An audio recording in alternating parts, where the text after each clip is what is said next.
The word globalization has only been around since the 1950s.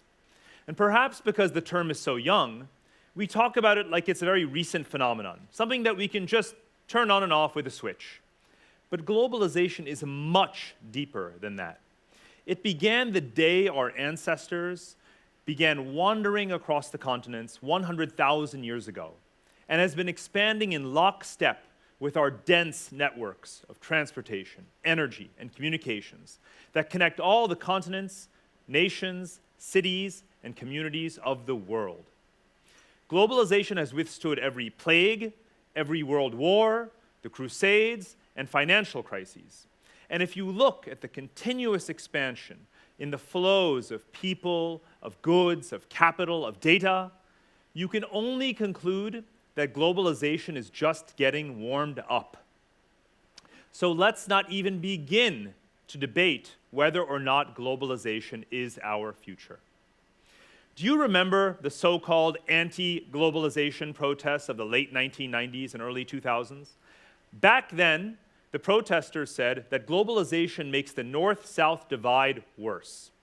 But the truth is that globalization has been the greatest force for reducing poverty for billions of people from Asia to Africa. The protesters were wrong, and they know it. That's why the protests stopped. In fact, these anti-movements, anti-capitalism, anti-technology, anti-globalization, they always lose.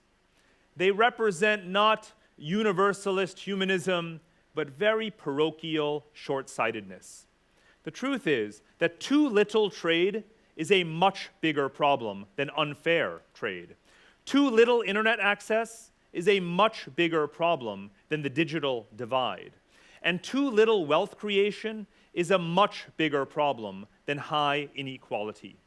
You cannot simply say, finance is evil, throw the bankers in jail, and ignore the fact that if it weren't for the global investors and asset managers who buy the bonds of developing countries, they would not have any money to invest in basic infrastructure.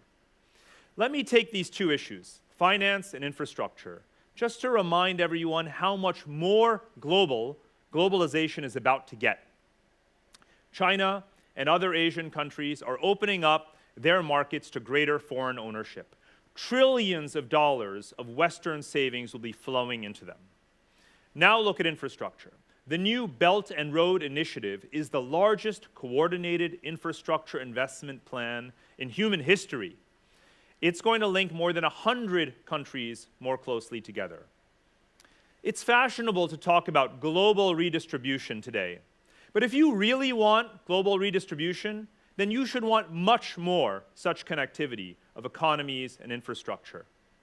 Globalization is our future. Let's get smart and let's make the most of it.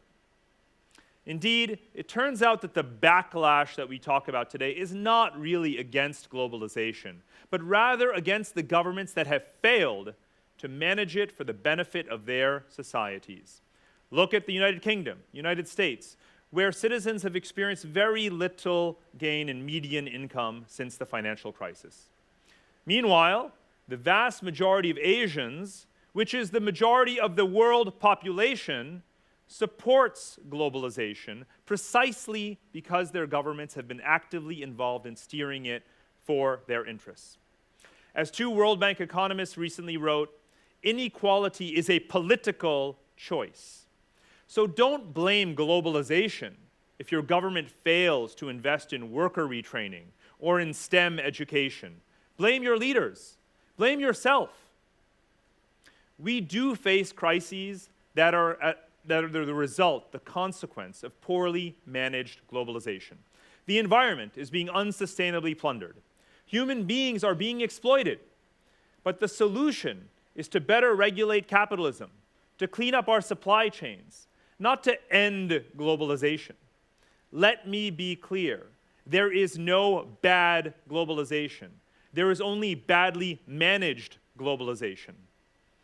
If you want affordable education for the masses, then you want more books shipped across borders or mobile learning platforms translated into local languages.